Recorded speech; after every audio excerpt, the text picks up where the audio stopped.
Good evening, it's Quant Trade Edge, and today I was looking at a long-term chart of gold. This is the monthly chart, and you can see we had this peak in September of 2011, and it took almost 10 years to get back to that level. And this is a very nice cup and handle, except that you would typically expect the handle to be below the original high.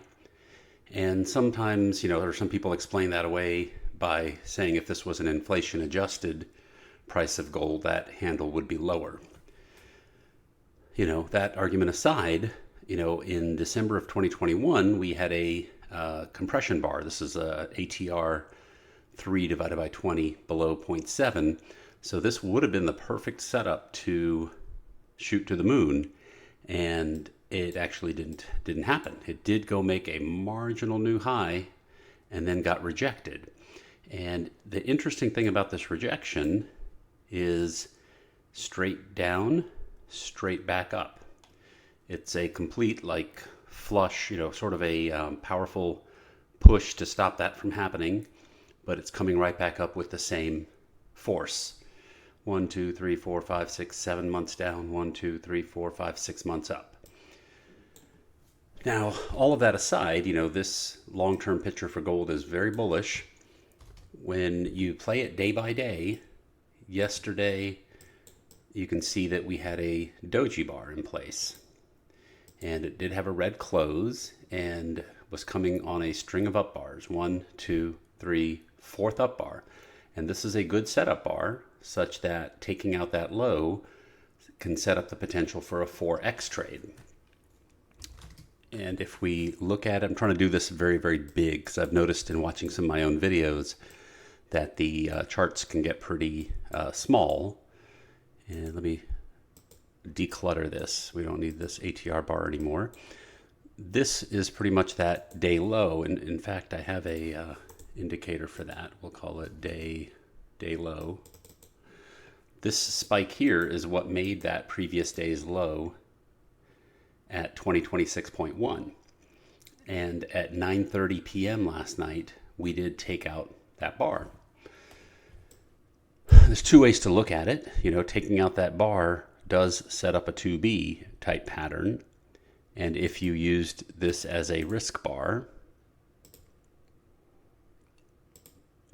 you did make about 2.4R to the peak here. But that isn't the trade we were interested in because the daily chart has just changed direction. So we're looking for the 4x trade. And in that 4x trade, you'll see that it was actually very clean here. And this is where my rule deviates from Gann. Since this 3-bar pattern here is a hoagie, I don't respect this as a down bar. Until you get out of the range of this bar, I think none of these matter. So based on that rule, and I've just created that rule from observation. There are many times, because if you don't do that rule, this looks like an up, down, up, and this would have been your trigger bar right here, and it failed. But recognizing that that's really not a swing, it's just inside of this bar here making a hoagie, you have a very clean 1, 2, 3, and this is your risk bar right here. And this risk bar happened at 6 a.m. and the size of it was about $2.8, so call it $3 with a tick on either side. And from 2034.5, you dropped all the way to 2016.5. So you got $18 on a $3 risk. That's a 6R return from 6 a.m. to 9 a.m. over a 3 period. And so, what I want to point out is, sure, the monthly chart is very bullish. Everything about gold is fairly bullish. But when you just look at it on a very mechanical basis, this is a good setup bar for a short, pushed up to a new high, got rejected, red, doji, stopping power, 4x rules are in play. And that's what happened there. And again, you'd have to take out this low of 1994 for this to turn into a 2B. And I don't expect that to happen, but keep an open mind. We don't know until we take out the high of this bar or get down lower there. So that was one really good trade. And the key there is keeping an open mind to be able to take a short in a very bullish market. And another thing that I found extremely interesting today was on the S&P 500. We've basically had two red candles in a row, and 2 days high to low tend to kind of get a little bit of a reversal, and it did just barely tick below previous day low. So, well, I guess since this candle's already started, it's calling this the previous day low, but really that previous day low is 40.99. And we can take it down to, let's see, and let's add an RSI. This would be the 14 period RSI that we want to look at. I think what was interesting and what I saw was actually on a 1 minute chart. When this was testing the low, so the low is 4099, the low from the previous day is 4099, which is actually the top of that rectangle. I don't know why it did that, but here, 4099. 4099. So when it did that, so let's just blow this up very, very big so there's no chance anyone misses what I'm trying to show here. These are 1 minute candles again. We can take this out because it's misleading. This was the previous day's low. And you can see this low made this low in the oscillator. This low here, lower low, made a higher low in the oscillator. And this lowest low made an even higher low. This is our perfect divergence where we want to see three pushes lower. That's lower, lower, lower. And three oscillator readings higher.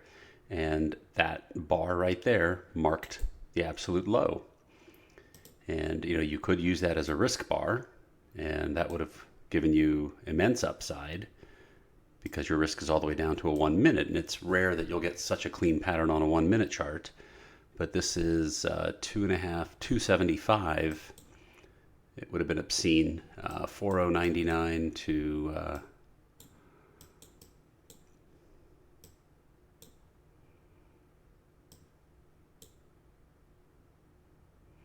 about 35 points on a 3-point stop. 10 to 12. That's obscene. But take it to something more reasonable like a 15-minute chart, and you don't have the same divergence here, but you do have a very clean 2B type pattern, and that is against the previous day low. So again, we start from the daily, and before we even come into this day, our homework says we had 2 high to low days, expect to test lower and reverse. So coming in with that expectation, all you're looking for is a pattern to cement the risk that you're going to take. And here, this is the candle that broke that low. It's a fairly big candle of about 12 and a half, 12 and a quarter points. But even so, with 12 and a quarter points from 0950 to 35, that's over 2, probably about 2.4 R. And that's using a 15-minute chart. If you used a 5-minute chart, I wonder what we would have seen. On a 5-minute chart, this is